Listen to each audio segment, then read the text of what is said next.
हमारे देश के लोकप्रिय प्रधानमंत्री आदरणीय नरेंद्र मोदी जी, महाराष्ट्र के आदरणीय मुख्यमंत्री, उप मुख्यमंत्री,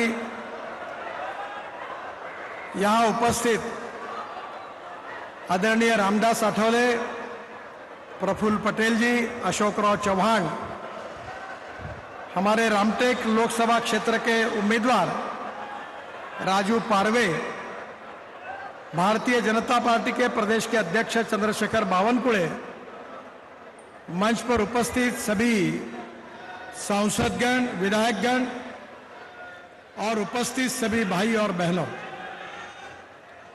सबसे पहले आज मैं नागपुर जिले में आदरणीय प्रधानमंत्री मोदी जी का मनपूर्वक स्वागत करता हूं, उनको बहुत बहुत धन्यवाद देता हूं और उनको ये विश्वास दिलाता हूं कि हमारी विदर्भ की जनता उनके नेतृत्व में विदर्भ की पूरी सीटें 10 की 10 लोकसभा की सीटें हमारे पक्ष में रहेगी और हम विजयी होंगे, ये भी विश्वास उनको देता हूं। आप सबको पता है कि आप पूरा विदर्भ का विकास कैसा हुआ, नागपुर जिले का कैसा हुआ और नागपुर शहर का कैसा हुआ, यह आपने देखा है। आदरणीय मोदी जी ने हमारी मेट्रो का भूमि पूजन किया था। उसके बारे में मेट्रो हमारी कलान नदी तक आने वाली थी। अब यह निर्णय हुआ है कि कलान नदी पर मेट्रो पुल बनाएगी और कलान गांव तक मेट्रो आएगी, इसका निर्णय हुआ है। मुझे इस बात की खुशी है कि बाबा साहब आंबेडकर जी ने जिस दीक्षा भूमि पर बौद्ध धर्म की दीक्षा ली थी, उस दीक्षा भूमि को विकसित करने का कार्य हमने लगातार किया है। देवेंद्र जी जब महापौर थे, मैं महाराष्ट्र सरकार में मंत्री था, तब से हमने दीक्षा भूमि का पूरा काम पूरा करने की कोशिश की। ड्रैगन टेम्पल के लिए देवेंद्र जी ने 200 करोड़ रुपए दिए, ताजबाग के लिए पैसे दिए, परमात्मा एक सेवक समाज के लिए हमारे जो आदरणीय बाबा है श्रद्धेय जी, उसके लिए परमात्मा एक आश्रम के लिए हमारे शेखनाथ शिंदे जी और देवेंद्र जी ने 77 करोड़ रुपए उनके लिए दिए। कोई भी निर्णय हमारी सरकार में जात के आधार पर, पंथ के आधार पर, धर्म के आधार पर नहीं होता। प्रधानमंत्री ने उज्ज्वला योजना की शुरुआत की, क्या कभी उसमें कोई जातिवाद हुआ?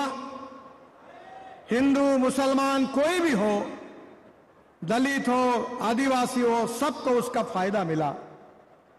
आयुष्य योजना में कोई हमने जातिवाद किया?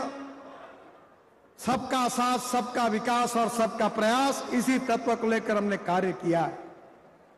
60 साल में जो कांग्रेस नहीं कर सकी, वो 10 साल में मोदी जी के नेतृत्व में हिंदुस्तान की तस्वीर बदली है। हिंदुस्तान को समृद्ध, संपन्न, शक्तिशाली विश्व की शक्ति बनाने का संकल्प मोदी जी ने किया है।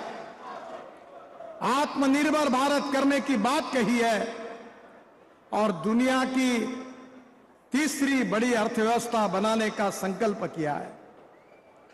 बहनों और भाइयों, जो कांग्रेस 60 साल नहीं कर सकी, वो 10 साल में हमारे सरकार ने करके दिखाया, जिसका अनुभव आप सब लोग लेते हैं।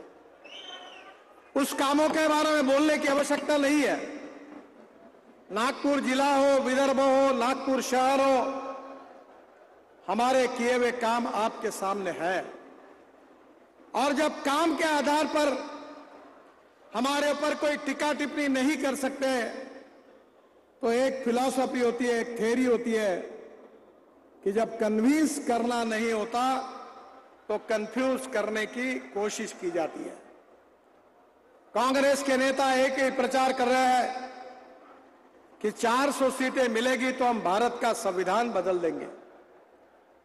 मोदी जी ने भी कहा, हम सब लोगों ने भी कहा है कि बाबा साहब अंबेडकर जी ने जो संविधान दिया है वो हमारे लिए बहुत ही पवित्र है।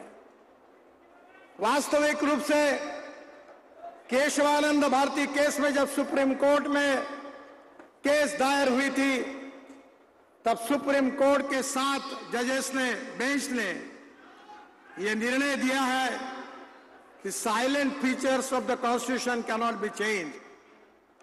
जो हमारे संविधान के मूलभूत तत्व हैं वो बदल नहीं सकते, ये बात सुप्रीम कोर्ट ने कही है।